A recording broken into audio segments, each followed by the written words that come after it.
Halo teman-teman, gimana kabar kalian? Semoga kalian baik-baik saja. Video kali ini akan melanjutkan cerita tentang anime Higehiro. Jika kalian belum melihat bagian pertama, linknya akan ada di deskripsi. Tanpa lama-lama lagi, mari kita ke alur cerita Higehiro bagian kedua. Mishima bertemu dengan Sayu. Saat dia menyentuh pundak Sayu dari belakang, Sayu nampaknya sangat kaget. Ada yang sedang mencari Sayu, jadi Mishima mengajak Sayu untuk berpindah tempat. Sayu mengucapkan terima kasih ke Mishima. Mishima memberitahu Yoshida bahwa mereka berdua sedang ada di tempat karaoke. Sepulang kerja, Yoshida menghampiri mereka berdua di tempat karaoke.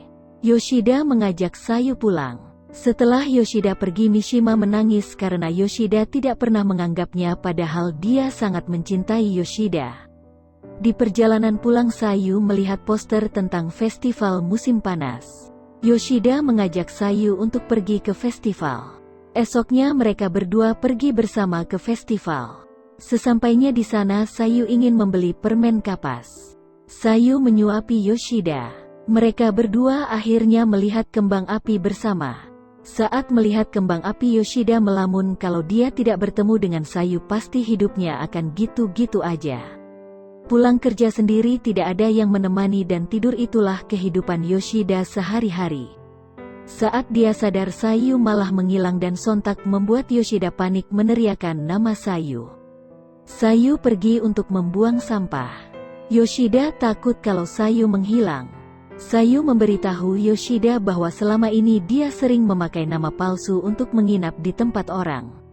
Tetapi aneh, saat dia bertemu Yoshida, tanpa sadar Sayu memberitahu nama aslinya ke Yoshida. Sayu menanyakan kepada Yoshida apakah dia tidak ingin Sayu pulang ke Hokkaido. Lalu setelah berpikir sejenak, Yoshida memutuskan bahwa Sayu harus pulang. Dari raut wajah Sayu, Sayu sedikit kecewa. Sayu ingin bersama Yoshida lebih lama lagi. Akhirnya mereka berdua pulang. Paginya saat mereka bangun, ada orang yang mengetuk pintu. Yoshida pikir itu hanya seorang pengantar paket yang datang. Setelah membuka pintu, orang itu menanyakan apakah ini tempat Yoshida. Dan orang itu memperkenalkan namanya. Ogiwara Isa adalah nama dari kaknya Sayu.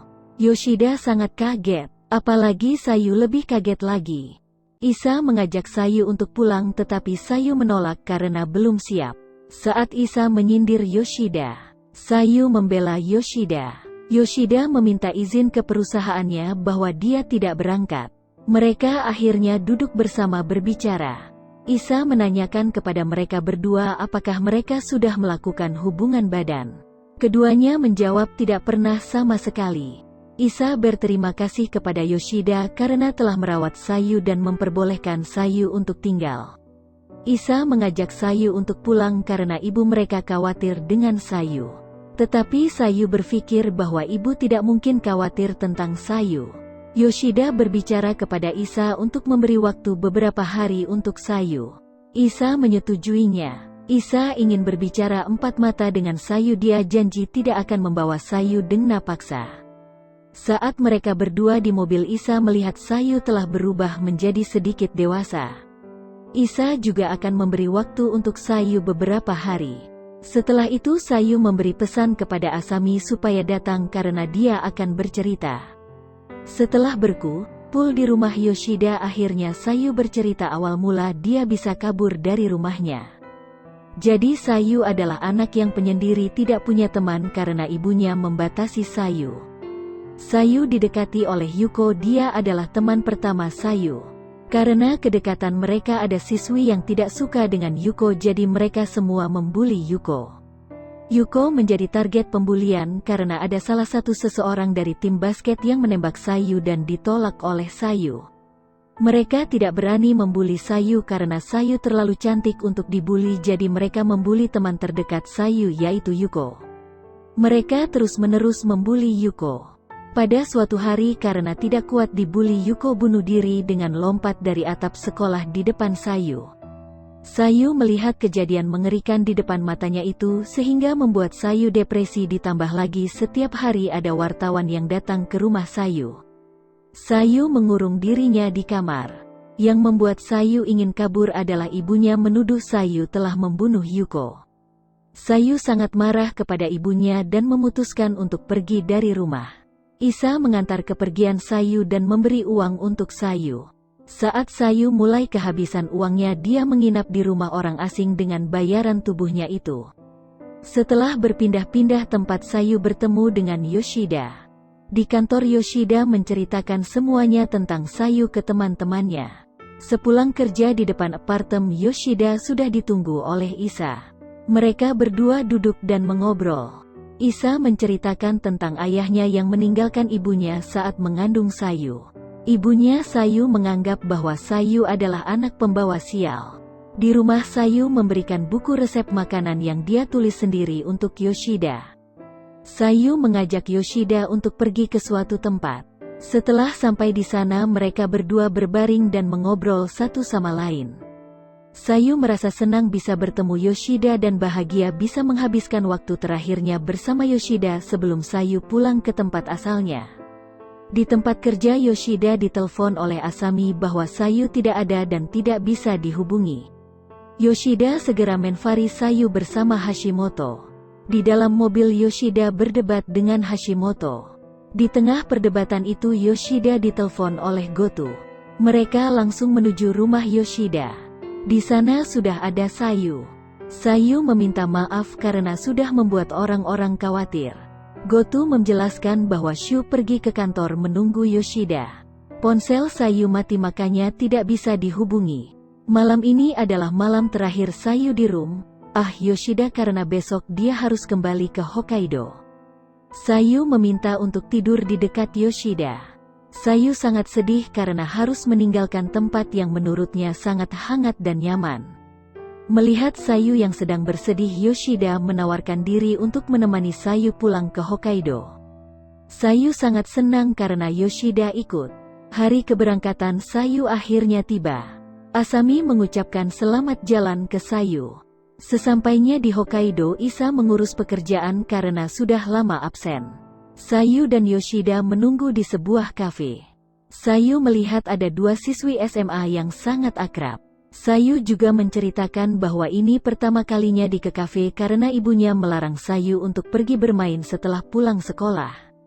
Sebelum pulang ke rumah, Sayu meminta untuk diantar ke sekolah. Ditemani oleh Yoshida, Sayu masuk dan menuju atap sekolah. Di atap, Sayu teringat masa lalunya. Dia ingin melawan traumanya itu. Tiba-tiba Sayu berlari ke arah pagar. Dia marah karena pagar itu telat dibangun. Andai saja dulu pagar itu dibuat lebih awal, maka Yuko tidak akan bunuh diri dari atap sekolah. Yoshida mencoba menenangkan Sayu. Setelah Sayu tenang dan bisa melupakan masa lalunya, dia dan Yoshida ke bawah dan akan ke rumah. Sesampainya di rumah, Sayu langsung ditampar oleh ibunya itu. Yoshida sangat marah karena perlakuan ibu Sayu. Mereka duduk bersama dan mengobrol. Sayu sangat marah kepada ibunya sehingga dia kabur dari rumah. Karena kata-kata dari Ibu Nua yang sangat menyakitkan. Ibu Sayu menyalahkan kenapa Sayu menginap di rumah orang asing dan membawanya ke sini. Sayu membela Yoshida. Tidak seperti ibunya, Yoshida menganggap Sayu seperti keluarganya. Ibu Sayu sangat marah dan berkata seharusnya Sayu tidak dilahirkan. Mendengar hal itu, Sayu menangis. Yoshida mengambil air minumnya dan akan menyiramnya ke ibunya Sayu, tetapi tidak jadi. Perasaan Yoshida bercampur-campur antara marah dan tenang. Setelah tenang, Yoshida berbicara kepada ibunya Sayu. Hanya dia satu-satunya orang tua Sayu. Yoshida memohon kepada ibunya Sayu untuk merawat Sayu sampai dewasa dan bisa hidup mandiri. Isa pun ikut memohon kepada ibunya. Ibu Sayu bingung dan menangis menyuruh mereka semua untuk keluar. Di luar rumah, Yoshida menangis karena mendengar ibu Sayu mengucap seharusnya tidak melahirkan Sayu. Menurut Yoshida itu jauh lebih buruk daripada yang dipikirkan Yoshida tentang ibunya Sayu. Sayu berterima kasih ke Yoshida. Setelah situasi tenang, Isa keluar rumah. Sayu harus tinggal di sini sampai dia lulus dari SMA. Yoshida meminta kepada Isa untuk menemui ibunya dan berbicara. Yoshida meminta maaf kepada ibunya Sayu karena kehilangan Kendario dan berkata seenaknya. Ibunya Sayu akan memikirkan masa depan Sayu dan menyuruh Yoshida kembali ke Tokyo besok. Setelah itu gantian Sayu yang menemui ibunya. Sayu meminta maaf karena telah membuat masalah. Ibunya Sayu sadar bahwa dia satu-satunya orang tua yang dimiliki oleh Sayu setelah mendengarnya dari Yoshida. Ibu Sayu menyuruh Sayu untuk tinggal di sini sampai dia lulus SMA, setelahnya terserah Sayu mau melakukan apapun. Yoshida tidur di rumah Sayu. Sayu menyelinap ke kamar Yoshida. Sayu menggoda Yoshida, tetapi Yoshida masih kuat iman. Dia berkata tidak mungkin akan melupakan Sayu. Esoknya Yoshida pulang ke Tokyo, dia diantar oleh Isa dan Sayu. Isa memberikan amplop yang berisi uang tetapi oleh Yoshida ditolak. Lebih baik itu digunakan untuk membeli baju buat Sayu. Lalu Isa berterima kasih kepada Yoshida. Yoshida penasaran kenapa Sayu memakai seragam. Sayu menjawab karena dengan seragam ini dia bertemu dengan Yoshida. Sayu mengatakan bahwa dia menyukai Yoshida. Yoshida menganggapnya hanya bercanda. Yoshida tidak bisa memandang Sayu karena dia masih anak kecil. Jadi Sayu menyuruh Yoshida untuk menunggunya sampai dia dewasa. Yoshida menolak kalau dia menunggu Sayu, dia sudah menjadi kakek-kakek. Meskipun Yoshida tidak menunggu Sayu, tetapi Sayu akan menemuinya lagi suatu hari nanti. Sesampainya di rumah, Yoshida merasakan hal yang sangat berbeda. Dia seperti merasa kesepian. Dia melihat buku resep yang Sayu buat. Saat Yoshida memasak dan mencicipi masakannya, tiba-tiba Yoshida menangis. Yoshida merasa kesepian ditinggal oleh Sayu. 2 tahun berlalu. Di kantor untuk merayakan proyek dari Mishima, Goto mengajak untuk makan bersama, tetapi Yoshida menolak karena dia akan bertemu dengan Asami. Saat perjalanan pulang, Yoshida melihat seseorang yang tidak asing duduk di bawah tiang listrik. Yoshida sudah tahu bahwa itu Sayu lalu menghampirinya. Yoshida mengatakan kata-kata yang sama waktu pertama kali bertemu Sayu. Sayu pun juga mengatakan kata-kata yang sama. Akhirnya cerita berakhir. Aji-san, tomete ya. Itulah seluruh alur cerita Higehiro. Ending dari anime ini adalah open ending, jadi kalian semua dapat menyimpulkan akhir dari cerita ini sendiri akan jadi seperti apa. Terima kasih karena kalian sudah menonton. Jika kalian suka dengan video ini, jangan lupa untuk subscribe, like, komen, dan share video ini. Terima kasih.